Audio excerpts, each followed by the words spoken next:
మేము చూడలేదా నువ్వు ఆ పార్టీ ఈ పార్టీ అని? మనం మేలు చేస్తే ఆ మేలే మళ్ళీ తిరిగి మనకు మేలు చేస్తుంది. నువ్వు ధర్మాన్ని రక్షిస్తే అదే ధర్మం నిన్ను రక్షిస్తుంది. ఆ విధంగా చేసుకుంటూ పోయినాం. ఈరోజు వస్తున్నాయి చాలా పార్టీలు వస్తున్నాయి.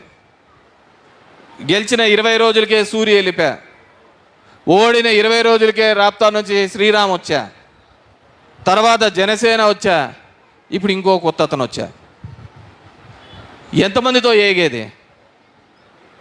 ఏడాది నుంచో వచ్చన్నారు. వాళ్ళందరికీ ఒకటే, కేతిరెడ్డిని మాట్లాడితే హీరోలు అయిపోతాం.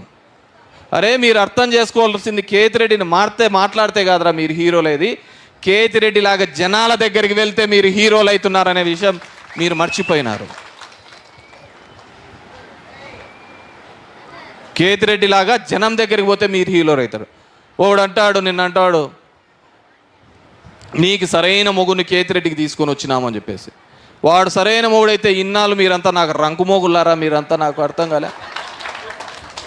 వాడు సరైన మొగుడైతే మీరంతా నాకు రంకు మోగుల్లా. మీరు ఎన్ని జెండాలైనా కలిసి రండి, మీరు ఎంతమందితో అయినా రండి, ఈసారి ధర్మవరంలో వచ్చే మెజార్టీకి ఇంకొకసారి ధర్మవరం చుట్టూ కానీ ఇటువైపు తిరిగి చూడడానికి కానీ భయపడే విధంగా చేస్తానని చెప్పి తెలియజేసుకుంటున్నాను. ప్రజాక్షేత్రంలో ఒకటే ఆయుధం, ఓటు అనే ఆయుధం. ఆ ఓటు సంపాదించాలంటే నరుకుతాం, తొక్కుతాం, పిసుకుతాం కాదు చేయాల్సింది. ఈ చపాతీ పిండిలు కాదు ఇక్కడ ఉండేది. జనం దగ్గరికి పోవాలి, జనంతో మమేకం అవ్వాలి, జనానికి ఏం కావాలో తెలుసుకోవాలి. అప్పుడు తెలిస్తేనే కానీ నాయకుడు అవుతామని చెప్పేసి ఈ సందర్భంగా అందరికీ కూడా తెలియజేసుకుంటున్నాను. ఆ జనంలో లేనివాడు గాలికి అలా కొట్టకపోతారు. ఇంకా కాలాలు పోయినాయి, మా నాయన పేరు మా తాత పేరు చెప్పుకొని బతుకునే కాలాలు పోయినాయి. నువ్వేంది అని అడుగుతున్నావు, నువ్వేం చేసావని అడుగుతున్నావు, నీ వల్ల ఎంతమంది బాగుపడ్డారని అడుగుతున్నారు, నువ్వు వల్ల ఎంతమందికి మేలు చేశావు.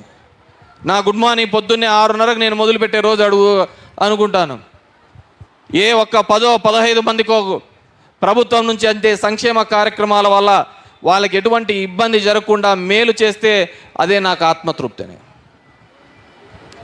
ఎవడు 1000 ఏళ్ళు ఏం బతకడు, ఎవడు 1000 ఏళ్ళు బతకడు, 2000 సంవత్సరాలు ఏం బతకడు. కానీ మనం చేసిన పనులు 1000 సంవత్సరాలు ఈ భూమి పుట్టినంత వరకు కూడా ఉండిపోవాలని కోరుకుంటాడు. అదే నా స్వార్థం. ఈ ధర్మవరం ఉన్నంత కాలము కూడా, ఈ ధర్మవరం చరిత్రలో ఉన్నంత కాలము కూడా అక్కడ ఒక ఎమ్మెల్యే ఉండేవాడు, ఆ కేతిరెడ్డి అనే ఎమ్మెల్యే వాడు ఇంటింటికి పోయేవాడు, ధర్మవరం యొక్క దిశ దశ మార్చినవాడు, ఆ ధర్మవరాన్ని అభివృద్ధిలోకి తీసుకొని పోయినవాడు ఒకడున్నాడని చెప్తే ఒకడే ధర్మవరంలో కేతిరెడ్డి అయి ఉండాలనేది నా స్వార్థం అని చెప్పేసి.